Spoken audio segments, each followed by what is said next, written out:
Saya pikir juga sekolah-sekolah Kristen yang manapun, dimanapun di Indonesia selama ini, kalau tidak ada pemaksaan kepada murid yang beragama lain untuk belajar agama yang tidak dianutnya, kan no problem. Nah, dalam ajaran Islam pun kita punya pilar-pilar toleransi, Pak Jaya. Yang pertama adalah sebagaimana Allah firmankan dalam Al-Quranul Karim, la ikraha fiddin, tidak ada paksaan dalam agama.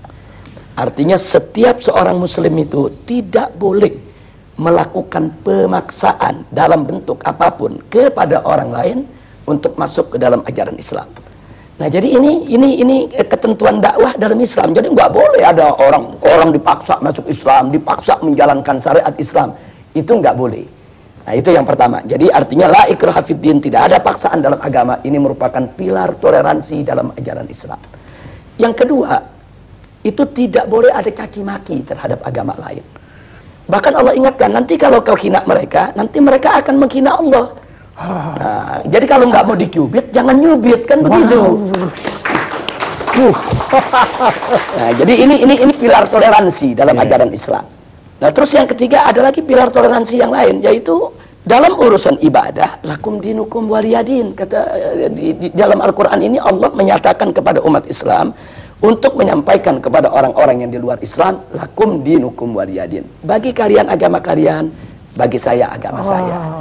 Jadi agamamu, agamamu, agamaku, agamaku. Betul. Artinya karena itu Pak Jaya, dalam toleransi bagi umat Islam ini memang sudah harga mati. Jadi ya, aduh, ini kesan semua yang kita peroleh bukan seperti itu. Ya, yang ini kan penyesatan opini yang dilakukan oleh sejumlah media. Saya tidak katakan semua media, tapi ada media-media yang punya kepentingan. Yang salah kita sendiri kok kita tersesat itulah. Ya, itu dia. Kok ya, karena ya apa yang kita dengar, ya agama yang paling tidak toleran itu adalah agama Islam. Itu yang kita hari ini kita dengar dari Habib, ya bahwa ternyata ada 3 sebetulnya ada 10 pilar toleransi. Toleransi ada 10. Paling tidak ada 3 ini yang utama yang sudah saya utarakan tadi.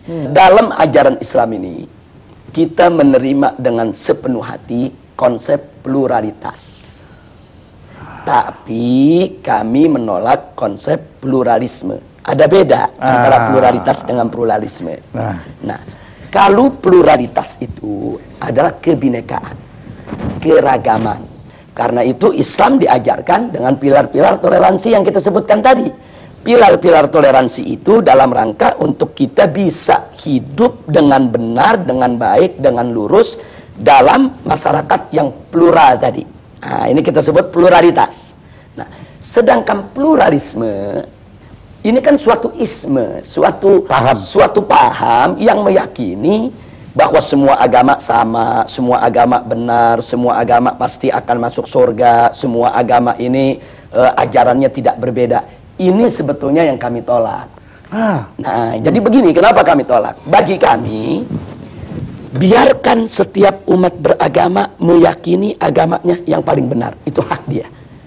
Dia bebas mengatakan agama saya yang paling benar, agama lain tidak benar. Tapi dia tidak boleh menghina agama lain. Seperti saya seorang muslim. Saya katakan, saya sebagai seorang muslim, saya beriman bahwa agama Islam adalah agama yang paling benar, selain Islam tidak benar. Itu keyakinan saya. Dan saya punya hak untuk itu. Tapi saya tidak punya hak untuk menghina, untuk mencaci maki, untuk mencerca agama di luar Islam. Nah, begitu juga Pak Jaya sebagai seorang Kristiani punya hak untuk mengatakan, saya sebagai seorang Kristiani, saya yakin Kristen yang paling benar. Selain Kristen tidak benar. Itu hak Pak Jaya. Saya tidak boleh intervensi mengatakan Pak Jaya mesti ngaku Islam benar juga dong. Nggak boleh. Sebagaimana saya juga nggak boleh diintervensi, Habib harus mengakui agama di luar Islam itu benar. Nggak bisa, ini soal keyakinan. Tapi Pak Jaya tidak boleh menghina Islam. Saya tidak boleh menghina Kristen. Kalau menghina aja tidak boleh, apalagi mengganggu, apalagi kekerasan, apalagi membunuh, apalagi nggak boleh. Tapi apabila FPI ini melakukan kekerasan, itu tidak dibenarkan.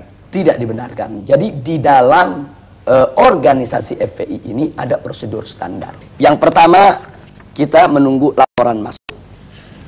Nah, artinya ada laporan dari masyarakat bahwa di wilayah mereka itu katakan ada tempat perjudian, ada tempat pelacuran, harus ada laporan dari masyarakat. Jadi tidak ujuk-ujuk FPI datang tanpa permintaan masyarakat. Ujuk-ujuk. Ini masih ada logat Betawinya ya. Iya, jabat udah ujuk itu. Bahasa Inggrisnya apa itu, Pak?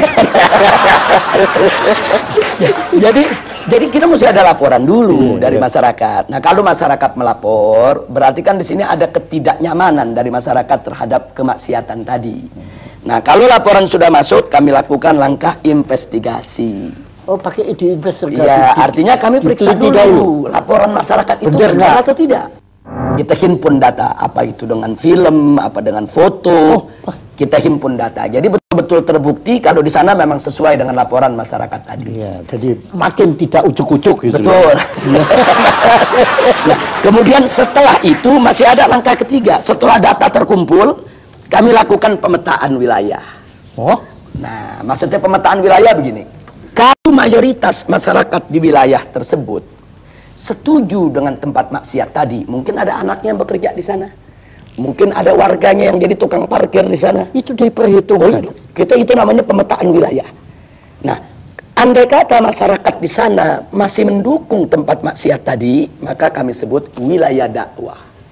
Kami harus kirim ustadz, kirim guru, kirim pendai, pendakwah untuk menyadarkan masyarakat kalau maksiat itu berbahaya bagi kehidupan mereka. Itu bisa setahun, bisa 2 tahun, bisa 3 tahun, bisa 5 tahun. Kesadaran masyarakat ini dan itu pernah terjadi. Dan memang sering, bukan pernah, sering terjadi. Makanya ada sejumlah tempat maksiat sampai hari ini tidak disentuh oleh FPI. Nah, orang yang tidak paham, mereka pikir, oh ini nyetor sama FPI. Kan begitu. Ya, tapi saya mau tanya nggak sampai hati. Bebas saja untuk ditanya. Ujuk-ujuk tanya. Jadi maksudnya kalau tempat tersebut, kalau warganya masih mendukung, kemudian kita melakukan satu aksi fisik lah katakan, itu kan akan jadi konflik horizontal antara FPI dengan masyarakat, Pak Jaya. Dan itu dihindari. Dan itu tidak boleh. Kalau setelah kami investigasi, ternyata masyarakat mayoritas memang nggak suka dengan maksiat tadi. Cuma mereka tidak tahu jalan bagaimana cara menutupnya. Mereka sudah lapor ke RT, ke RW, ke lurah, tapi tidak membuahkan hasil. Nah, ini kami sebut wilayah hisbah. Artinya dukungan masyarakat kan kita sudah dapat. Nah, tinggal bagaimana menuntun masyarakat tadi untuk menutup tempat maksiat tadi. Bagaimana cara kami tuntun?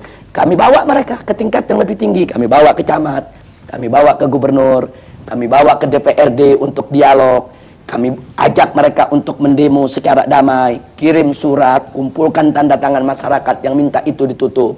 Nah, manakala aparat sudah turun, tutup. Karena tekanan masyarakat begitu kuat, tugas FPI selesai. Makanya saya pernah dengar Habib bilang, kalau tidak ada maksiat, kan bilang diminta FPI bubarkan diri, dibubarkan. Iya. Habib bilang apa waktu ya, itu? jadi kalau maksiat itu sudah tidak ada di Republik ini, pemerintah menegakkan hukum secara benar, FPI bubar sendiri. Saya kasih contoh. Sekarang yang namanya judi kan ada undang-undang yang melarang. Iya, iya. Yang namanya pelacuran kan ada undang-undang yang melarang. Iya. Yang namanya minuman keras kan juga ada aturannya semuanya. Kalau ini semua ditegakkan oleh pemerintah dengan baik, dengan benar, berarti kan pelacuran tidak ada. Berarti kan perjudian tidak ada. Nah, kalau ini dilakukan dengan benar, FPI kehilangan kerjaan, Pak Jaya. Itu kalau kami boleh tahu, itu kasusnya apa yang Habib sampai masuk penjara itu? Yang di penjara itu pertama waktu tahun 2003. Oh, yang pertama? Ya, 2003 itu sebetulnya simpel saja. Saya diundang dialog macam ini di sebuah stasiun televisi. Oh iya? Kita berdebat dengan salah seorang perwira televisi. Nah, kemudian di dalam debat tersebut, pihak kepolisian itu mengatakan di Jakarta ini tidak ada tempat judi. Tapi saya mengatakan ada tempat judi, Anda jangan bohong.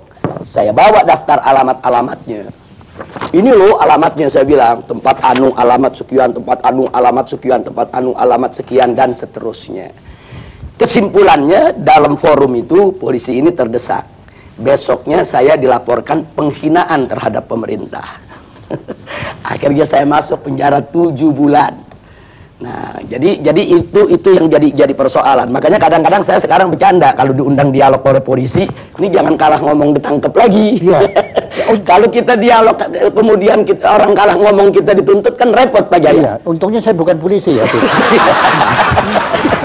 Itu tahun 2003. Itu pertama. Ya, tapi kalau waktu tahun 2000. Tapi hikmahnya Anda menulis ini ya, Ya, betul. Nah, adapun pada tahun 2008 itu terkait dengan peristiwa insiden Monas.